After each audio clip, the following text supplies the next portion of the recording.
Today on the Philly Talk podcast, another day of practice and the rookies are moving up the depth chart. Sidney Brown and Jalen Carter both get first-team reps. Greedy Williams released by the Eagles, and a long list of injuries to go over. The running back position featured Kenny Gainwell today, but tomorrow it's probably going to feature DeAndre Swift. This is Philly Talk with Philly Mike. Talking sixes in the bird gang, that's I like. Competition, we ain't scared, yeah, that's what we like. Win or lose, you know we showing up and we gon' fight. You see we strive for the sky every day that go by. And every single week we scream and fly, Eagles fly. This is Philly Talk with Philly Mike, yeah. This is Philly Talk with Philly Mike, yeah. What is going on, everybody? I go by Philly Mike, and this is the Philly Talk podcast. And today we got a lot to get into. But before we do that, Eagle Nation, can I ask y'all a favor? Help your boy out. Hit that like button, subscribe if you are new, and ding that bell. That way you're notified when we drop these videos, put out YouTube shorts, or go live. Also, follow your boy on Twitter at Philly_Mike25. We talk football nonstop and some other things. Plus, my DMs are always open. And shout out to y'all for getting me to 37K. Y'all the real MVP. We got to get into these roster moves, but the most surprising one was Greedy Williams being released. That means to me, the Eagles are absolutely comfortable with their UDFAs, starting with Josh Jobe, who had an amazing joint practice with the Browns, picking off the backup quarterback. And we're also very satisfied with Eli Ricks.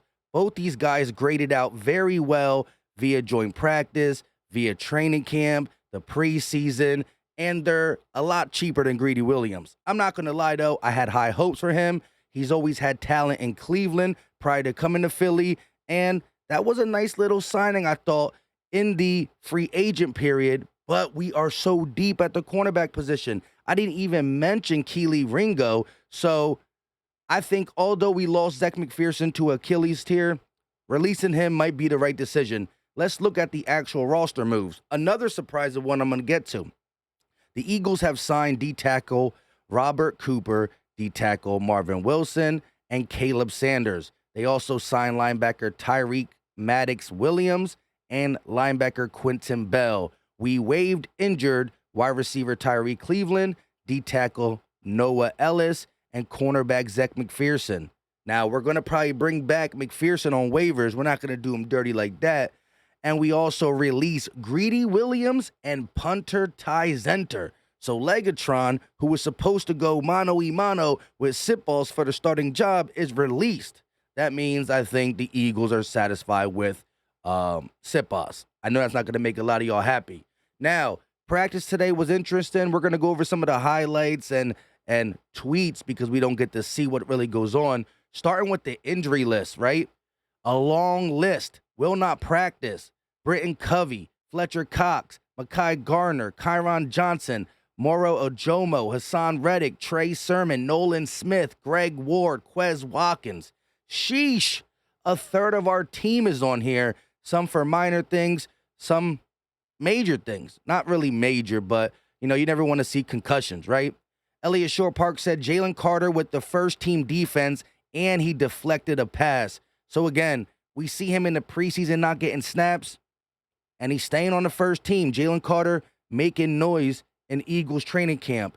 Lane Johnson said, I think Jalen Carter can make a lot of noise this year. I really do. He's a guy who can play right now, play at a very high level right now. Whenever you get a cosign from Lane Johnson on what you're doing, whether you're young or old, that is always great news. Jalen Carter is the real deal.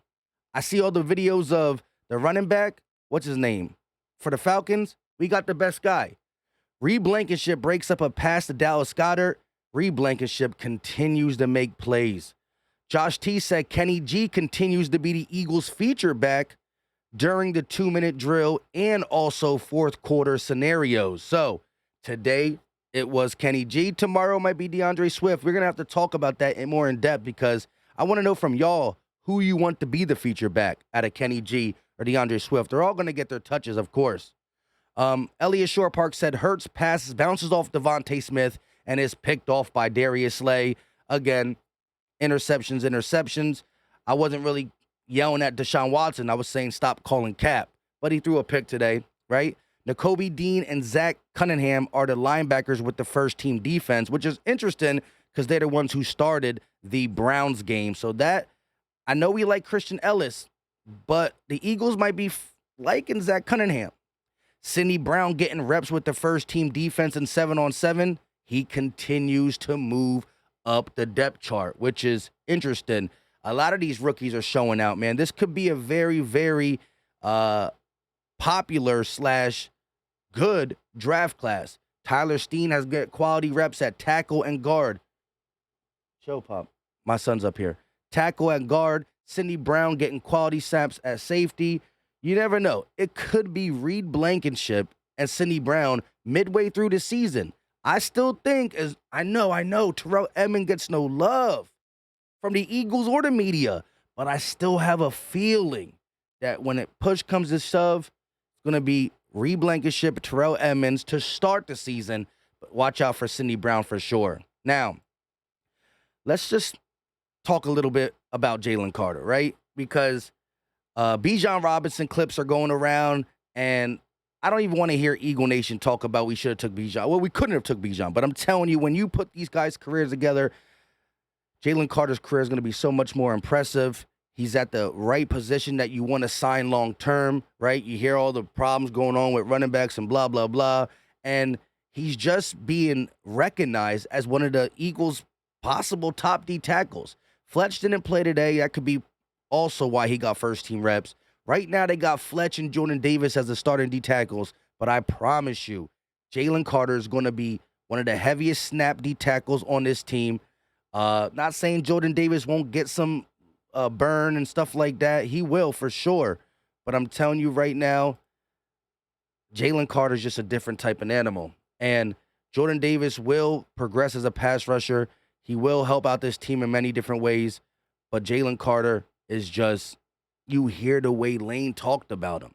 But anyway, Sidney Brown is interesting because he's a fan favorite already. You know, coming on the podium and telling people that he wants to be feared, the way he flies around nonstop, just wrecking people is kind of that energy Eagle fans love, right? Not comparing him to Brian Dawkins at all. That's a tall task.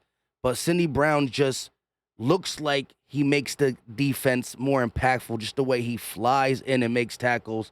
And he said himself, he wants to be feared. I'm looking at the situation like this. Terrell Edmunds got more experience, and I do think he'll start. But I'm just waiting the days and kind of counting the days until Sidney Brown takes it. The future at safety looks like Sidney Brown and Reed Blankenship. And they're both so young. Reed being a second-year guy, Sidney Brown being a rookie. That could be a nice tandem. You know, we had the Brian Dawkins era. We had the Malcolm Jenkins era. I remember when we were struggling to get a safety back there. The Eagles' defense is great when the D-line is popping. You got lockdown corners, and the safeties are legit. Like, if you have suspect linebackers, but a nice D-line, nice corners, and nice safeties, you can make up for linebacking play. Although Nakobe Dean, Zach Cunningham, Christian Ellis, I think are going to be able to handle it. But the safety position cleans up a lot via the run, via the pass. And when you got a guy who wants to be feared, hey, it's only a matter of time before he gets a starting job. I want to be a feared player. That's kind of my mindset going into this. But then again, like, I just playing with that intensity every single day. I mean, you're going to connect at some point. You're going to feel it. You know what I mean? Like, I don't want to. My intention isn't to hurt people, but you know, if you're carrying that football, yeah. Like, I mean, you got it coming for you. Love it. I love it. I love it. Sorry, I kind of got confused with my son and all that. I kind of lost topic with Sidney Brown and flip-flopping. But anyways, Josh Sweat wasn't mentioned in the highlight reel, but Josh T did say that Josh Sweat gets his daily sack. And it's been crazy. Josh T's the only one that, Elliot Shore Parks reported it too. But Josh Sweat is literally getting a sack a day in practice, joint practice, you name it. When he's out there, he's getting a sack. And as much as we talk about the interior, Hassan Reddick and Nolan Smith, Josh Sweat literally can have a breakout season between 13 to 16 picks. I wouldn't be surprised if he led the Eagles in sacks. Not saying he's better than Hassan Reddick, but nothing surprises me anymore with Josh Sweat. He got a motor. He's quick. His get off is next level, third in the NFL, and he's been just showing out at camp. But because he's a veteran, we don't talk about it enough. Remember I put the clip of him talking with Jordan Mailata? Hey, when you could beat Mailata, you could beat a lot of people. Listen. Matchup between you and Jordan Mailata so far. Say it, bro. You want to answer for him? I would say it's 50-50. 60-40. Me. 60-40 me. We'll see what happens with the Pats come on. We'll see. You know they love you though. What is your favorite move that you like to use against offensive tackles? Bro, I can't tell them that. It isn't the long arm. It isn't the bull rush. Nope. That's what you did to me. Gotta love the chemistry. But I'm telling you, man, Joshua underrated. Watch out. Household name coming up. He's a nice name in Eagle Nation, but he's about to be a legit name in the NFL. Now, the running back position, as I said, I'm not worried what eventually happens because I believe in all the talent on this roster. I think Trey Sherman and Rashad Penny are fighting for that last spot, right? Boston Scott getting the nod because he's a utility player / a guy who can play on special teams, and he knows his role. But I'm also curious who is going to be more of the feature back between DeAndre Swift and Kenny Gainwell. I think they both have talent. They're both similar. I think DeAndre Swift is here for a reason, but every time Swift makes a nice play or he gets the nod in first team, it goes right back. It really could be the true committee, and I'm not mad at that at all, right? I think that if you're a fantasy player or you're trying to make bets, it's going to be hard because one day Kenny G, one day DeAndre Swift. Hey, Rashad Penny, the perfect thunder, they're both their lightning. He gets in a game and gets hot, and they go off his hot hand. However, I just am very, very ready to see this tandem in a real game when it matters and the dynamic level of who's catching passes, who's running through the tackle, who's the guy on 3rd and 2, or who's the guy that when push comes to shove, we need this drive, right? 2-minute drill, 4th quarter, the Eagles are down by 7. There's 2 minutes and some change left. Who's the running back in there? Catching passes, running through the tackles. Who's the guy when you need to get a first down or you need a big play, you need a drive? Who is Nick Sirianni going to count on more? Who is he going to count on more? Y'all let me know in the comment section. With that being said, that's all we got today. If you missed yesterday's video, it should be popping up right here. We talked about Tanner McKee being a quarterback too. We went over some of his throws. I'll give you a sneak peek real quick. The dude was slinging it though. Accurate, decisive, putting the ball only where his guy can get it. Footwork looked good. He had the team morale high. Even the drop here was right there in the guy's hand. The rollout looked nice. A lot of stuff looked great. I'm not going to go through every throw here. If you want to see, you can go to the last video. We talked about Nolan Smith too, but man, the long list of injuries today, they got to get healthy. That is my biggest concern going forward. Whether it's our practice, whether it's preseason, stay healthy. Stay healthy. Let me know your thoughts in the comment section. Drop the muscle emoji because that's just what we do. We are Philly strong. And sorry about the Jalen Hurts shirts. I'm taking long with it, but it's on its way out. The people trying to push it, Print Champs is already making them, right?